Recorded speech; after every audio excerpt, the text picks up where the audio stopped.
Hello friends, this is Chetan. Recently Bharat के पड़ोसी देश मालदीव में अभी राष्ट्रपति चुनाव हुए। मालदीव के चीन समर्थक नए राष्ट्रपति मोहम्मद मुइज्जू ने जीत के साथ ही भारत के खिलाफ जहर उगलना शुरू कर दिया और इसी के साथ राष्ट्रपति मुइज्जू ने संकेत दे दिए कि जो चीन बोलेगा वो मालदीव करेगा। लेकिन इम्पोर्टेंट बात यह है कि वहां के राष्ट्रपति मुइज्जू ने मालदीव से भारतीय सेना को हटाने की बात कही है। अपने रिसेंट स्टेटमेंट में उन्होंने ये भी कहा है कि वह अपने कार्यकाल के पहले ही दिन से मालदीव की धरती से विदेशी सैनिकों को हटाने के प्रयास शुरू करेंगे। देशवासियों की इच्छा के विरुद्ध मालदीव में कोई भी विदेशी सैनिक नहीं रहेगा, क्योंकि लोगों ने इसी प्रतिज्ञा की वजह से उन्हें वोट दिया है और ऐसे में वहां अपनी इस प्रतिज्ञा पर कायम रहेंगे। फ्रेंड्स, मालदीव ने अपने यहाँ से जो भारतीय सेना हटाने की बात की है, तो इससे क्या भारत ने हिंद महासागर में अपना एक खास दोस्त खो दिया? इस सवाल का जवाब आसान भी है और कठिन भी। लेकिन मालदीव के प्रेसिडेंट का ये स्टेटमेंट इंडिकेट करता है कि हिंद महासागर में भारत के प्रभुत्व को चुनौती देने में चीन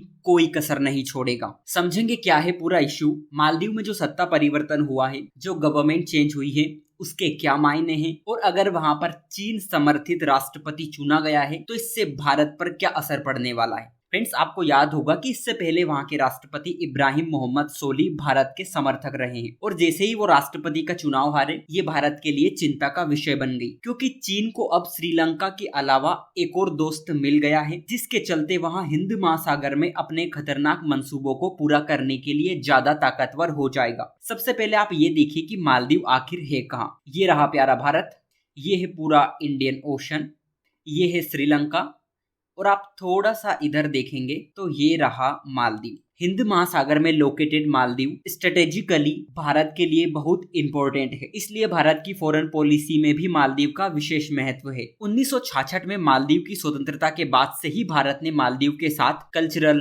economic and defence tie establish किए थे। लगभग साल 1988 में मालदीव में विद्रोह की स्थिति उत्पन्न हुई और उसी समय भारत की तत्कालीन राजीव गांधी की सरकार के दौरान भारत ने मालदीव को सैन्य सहायता उपलब्ध करवाई थी और इस विद्रोह को शांत करने में इंडियन फोर्सेस ने महत्वपूर्ण भूमिका निभाई थी। आपने ऑपरेशन कैक्टस का नाम तो सुना ही होगा। ऑपरेशन कैक्टस की सफलता के बाद भारत और मालदीव के बीच बायलैटरल टाइज में काफी सुधार हुआ, क्योंकि उस समय भारत उसकी आर्थिक सहायता भी कर रहा था। हालांकि मालदीव की घरेलू राजनीति और चीन के हस्तक्षेप के चलते दोनों देशों के संबंधों में उतार चढ़ाव भी आते रहे। लेकिन आपके लिए ये समझना जरूरी है कि मालदीव एक छोटा और कम विकसित देश है। उसकी लोकेशन लगभग भारत के पास ही है, इसलिए रणनीतिक रूप से मालदीव बहुत महत्वपूर्ण हो जाता है। इस पर आतंकवादी संगठनों की हमेशा नजर रहती है, इसलिए भारत ने मालदीव की सुरक्षा व्यवस्था को मजबूत बनाने में कोई कसर नहीं छोड़ी। लेकिन प्रॉब्लम वाली बात यह है कि मालदीव की घरेलू राजनीति हमेशा सही स्थिति में नहीं रही। 2013 से 2018 के बीच जब अब्दुल्ला यामीन मालदीव के राष्ट्रपति बने, तो उस समय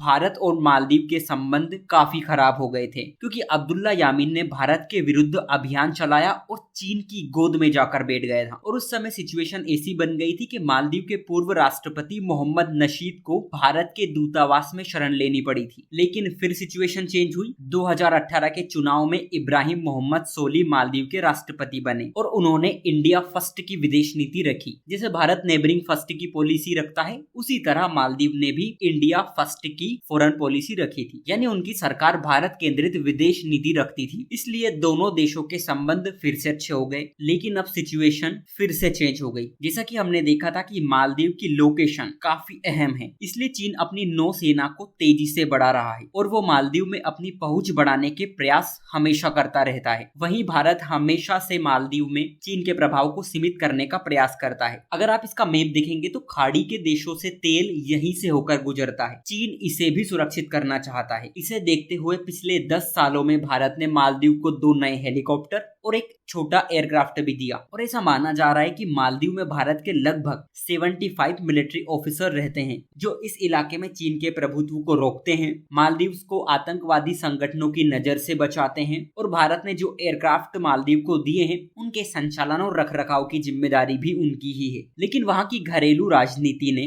देश में इंडिया आउट अभियान शुरू कर दिया और भारतीय सैनिकों को मालदीव से निकालने की मांग की गई। वहाँ के जो राष्ट्रपति थे अब्दुल्ला यामीन, जिसका जिक्र हमने पहले किया था, वो अभी भ्रष्टाचार के आरोप में 11 साल की सजा काट रहे हैं, क्योंकि उनके कार्यकाल के दौरान ही मालदीव ने चीन की बेल्ट एंड रोड इनिशिएटिव को ज्वाइन की थी। इसका मतलब आप भी समझते हैं कि चीन मालदीव को कर्ज दे देकर अपने जाल में फंसा रहा है। और चीन के इस प्रभाव को कम करने के लिए भारत ने मालदीव को 10 करोड़ अमेरिकी डॉलर की क्रेडिट लाइन भी दी थी। भारत मालदीव में इंफ्रास्ट्रक्चर के डेवलपमेंट में भी काफी हेल्प कर रहा है। और आपको याद होगा कि कोविड के टाइम भारत ने जो वैक्सीन मैत्री कार्यक्रम चलाया था, जो वैक्सीन मैत्री प्रोग्राम चलाया था, उसका सबसे पहले फायदा मालदीव को ही मिला था। एक तरह से ये भी कह सकते हैं कि मालदीव हिंद महासागर में भारत के सुरक्षा प्रहरी का काम कर रहा है। दोनों देशों के बीच सिक्योरिटी एंड डिफेंस में भी काफी कोऑपरेशन देखने को मिलता है। लेकिन जैसे ही चीन की एंट्री होती है, भारत और मालदीव के बीच मामला फंस जाता है, क्योंकि मालदीव ने चीन से बहुत बड़ी मात्रा में कर्ज ले रखा है। उसकी कैपिटल माले को इंटरनेशनल एयरपोर्ट से जोड़ने वाला एक ब्रिज, उसमें चाइना ने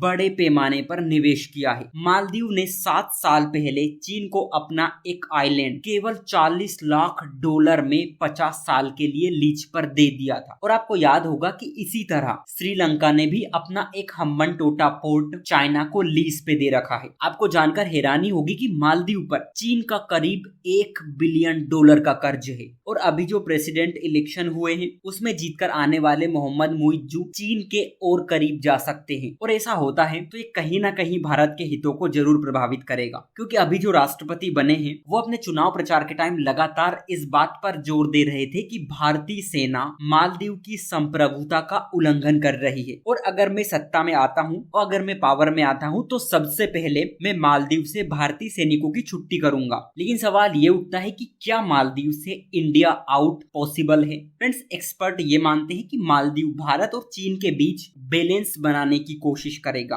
क्योंकि मालदीव में भारत का भी इन्वेस्टमेंट है, जिसे मालदीव नजरअंदाज नहीं कर सकता। अभी जिस तरह से जियोपॉलिटिक्स चेंज हो रही है, उसमें भारत ग्लोबल साउथ की आवाज बनकर उभरा है। भारत के जितने भी पड़ोसी देश हैं, चाहे वो बांग्लादेश हो या नेपाल हो या भूटान, वो भारत को अंतर्राष्ट्रीय मंच पर अपने राष्ट्र हितों के प्रतिनिधि के तौर पर देखते हैं। और आजकल तो भारत के अमेरिका से भी बेहतर संबंध हैं, इसलिए मालदीव के लिए भारत के इस भूमिका को नजरअंदाज करना बिल्कुल आसान नहीं होगा। कुछ लोगों का मानना तो ये है कि चुनाव के टाइम जो नारेबाजी होती है उनमें और एक पॉलिसी लेवल पर काम करने में जमीन आसमान का अंतर होता है, क्योंकि राजनीति कभी भी अर्थव्यवस्था पर हावी नहीं होती। उस मोर्चे पर देखें तो भारत के मालदीव में जितने भी डेवलपमेंट के जो प्रोजेक्ट हैं वो वहां जरूर रहेंगे, हाँ, लेकिन इनकी रफ्तार जरूर धीमी पड़ सकती है, क्योंकि यहाँ पर चाइना की एंट्री हो जाती है। ऐसे में चीन और भारत दोनों ही हिंद महासागर में अपनी नौसैनिक मौजूदगी को बढ़ाना चाहते हैं। चीन मालदीव में अपना मिलिट्री बेस बनाने की पूरी कोशिश करेगा, लेकिन मालदीव को याद रखना होगा कि किसी भी संकट की स्थिति में भारत ने ही उसका साथ दिया है। और अगर मालदीव फिर से चीन की गोद में जाकर बैठ जाएगा तो डेफिनेटली मालदीव न सिर्फ भारत के लिए चैलेंजेस रेस करेगा, बल्कि अपने नेशनल इंटरेस्ट की बलि भी वहां चाइना के सामने दे देगा,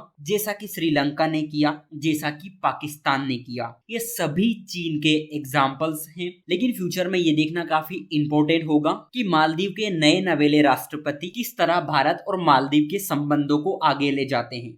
सो आज के लिए इतना ही। Thank you.